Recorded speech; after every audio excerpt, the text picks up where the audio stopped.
का टॉपिक है बकरियों में जनन से संबंधित समस्याएं और उनका निदान, reproductive problems in goats and it's remedy. दोस्तों की जैसे बकरी का हीट में आना और फुल्ली मैच्योरिटी का आना, ये दोनों अलग अलग चीजें हैं। गाँव में सबसे मुख्य समस्या है बकरी का हीट में ना आना, एस्ट्रस का शो ना करना और उस आप इंजेक्शन ल्यूटेलाइज 1 से 2 ml इंट्रामस्कुलर। दोस्तों दूसरी जो समस्या आती है कि बकरी बार बार हीट में आती है और गर्भधारण नहीं करती है। तीसरी जो समस्या आती है वो है गर्भपात की, एबॉर्शन की। चौथी जो समस्या है वो है प्रसव में कठिनाई। क्लीनर आते हैं जिनमें एक्जापार है, यूट्रोटोन है और भी बहुत सारे हैं कि ये ब्रुसेलोसिस तो नहीं है कहीं, और अगर ब्रुसेलोसिस है तो इसमें आप बकरी को उसको ये करके वध करके और उसको आपको गाड़ना है, बेचना नहीं है।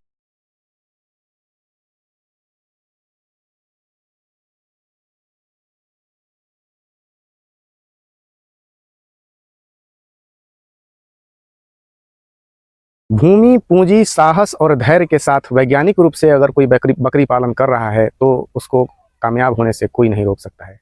स्वागत है दोस्तों मालवा गोट फार्म, दतौदा जिला, इंदौर, मध्य प्रदेश में। मैं मोहम्मद शाहिद हुसैन।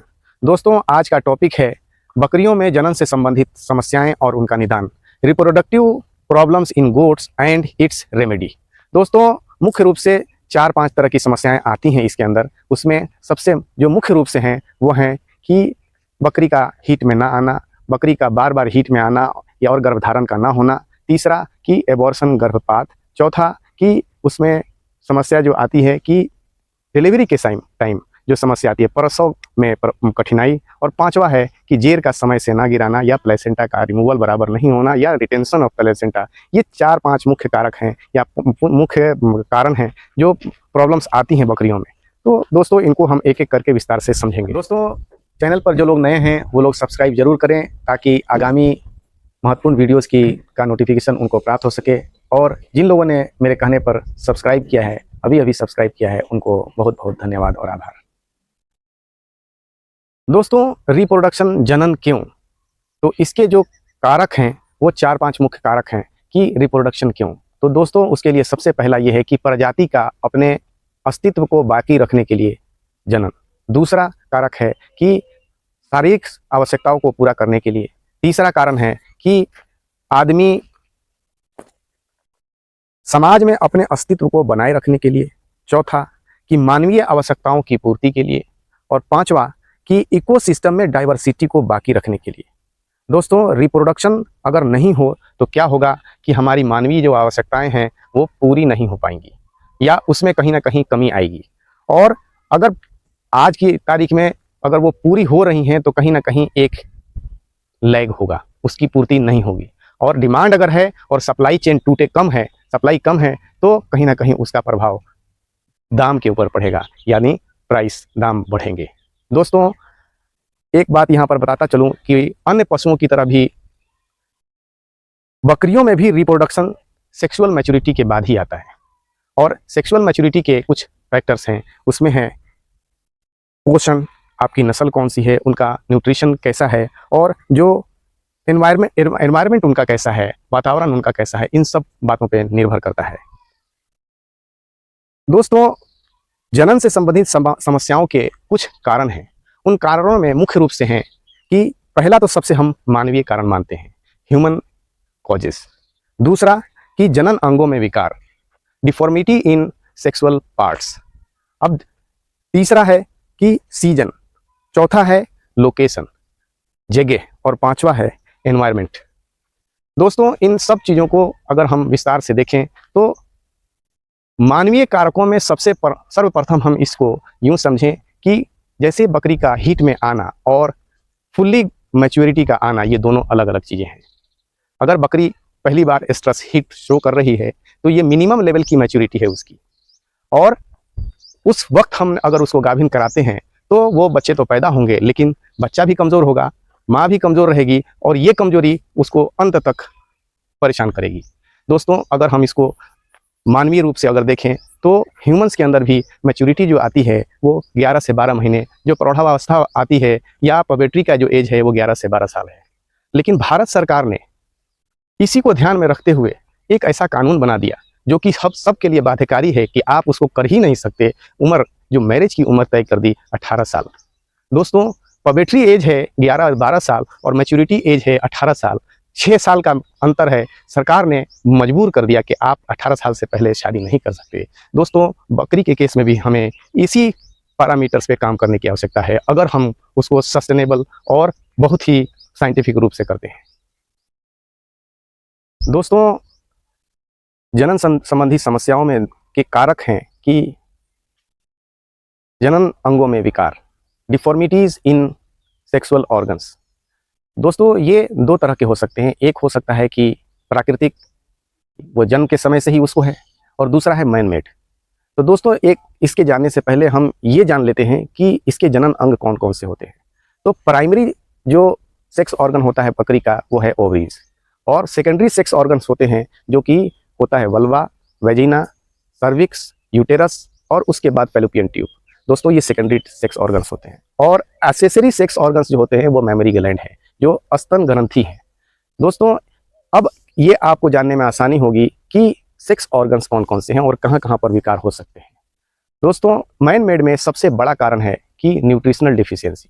अगर आप उसको न्यूट्रिशन बराबर नहीं दे रहे हैं, कार्बोहाइड्रेट, प्रोटीन, फैट, जो डेवलपमेंट के लिए जो एसेंशियल आइटम्स हैं, फैट्स है, विटामिन्स हैं, मिनरल्स हैं और एंजाइम्स हैं, अगर ये सफिशिएंट अमाउंट में नहीं मिल रहा है तो कहीं ना कहीं उसके अंदर डिफॉर्मिटी आएगी, और ये एक बहुत बड़ा रोल प्ले करती है। आप अगर इसको रेक्टिफाई नहीं करते हैं तो आपकी बकरी के साथ हमेशा कुछ ना कुछ समस्या रहेगी।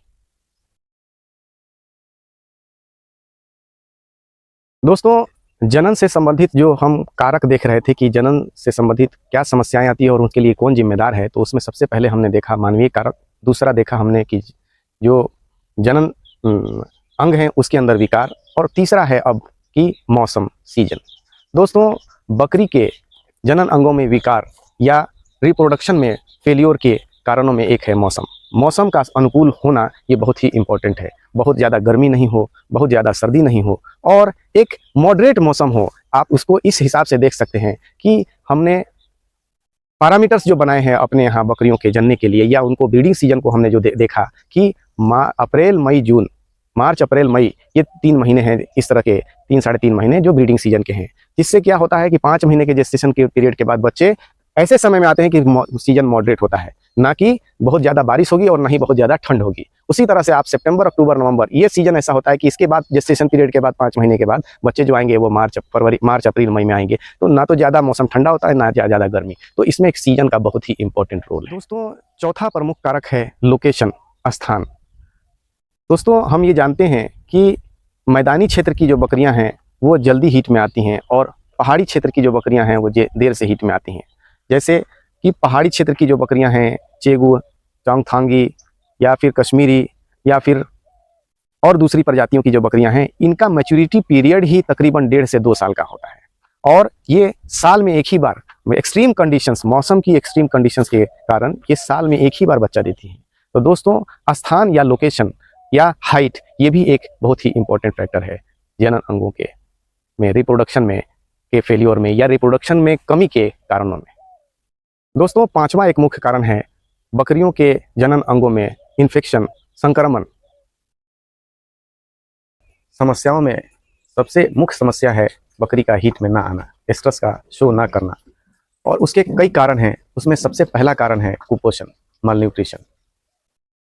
दोस्तों, मालन्यूट्रिशन में हमको carbohydrate, fat, protein, vitamins, minerals, hormones, ये सब चीज़ें बैलेंस फॉर्म में हमको उनको देना है ताकि उनका डेवलपमेंट जो एसेंशियल है वो हो सके।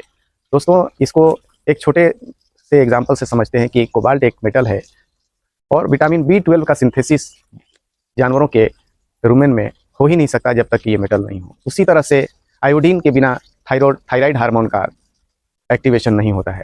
तो दूसरा कारण है कि अधिक गर्मी, एक्सेसिव हीट। तीसरा कारण है एक्सेसिव कोल्ड, अधिक सर्दी। चौथा कारण हो सकता है कि उसकी एज, जैसे ह्यूमंस में पवेट्री एज और मेनोपॉज का एक एज होता है, उसी तरह से बकरियों में भी होता है कि एक एज के बाद उनके अंदर रिप्रोडक्शन की कैपेबिलिटी खत्म हो जाती है।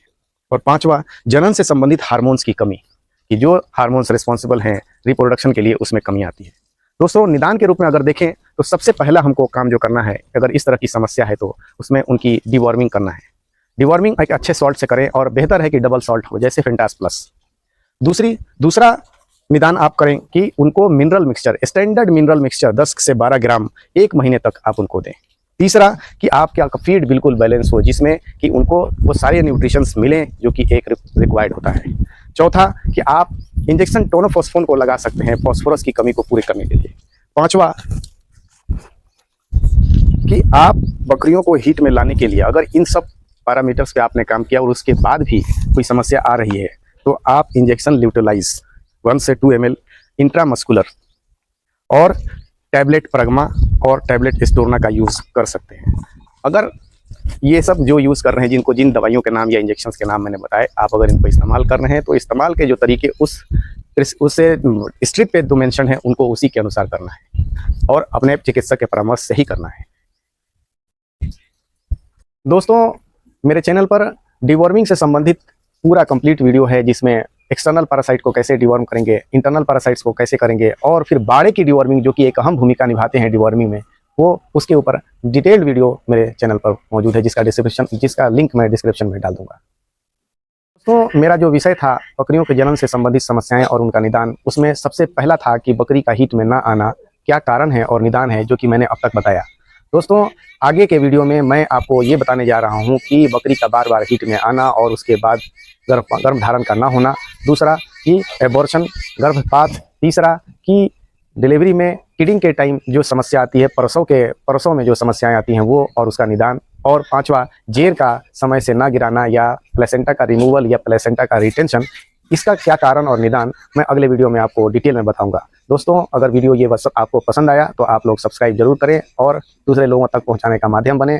आपका सब्सक्रिप्शन मेरे लिए प्रेरणा का स्रोत होता है और वीडियोस के बनाने तथा उसकी निरंतरता को बाकी रखने में ये अहम भूमिका निभाते हैं। मिलते हैं अगले वीडियो में, तब तक आज्ञा दीजिए। धन्यवाद।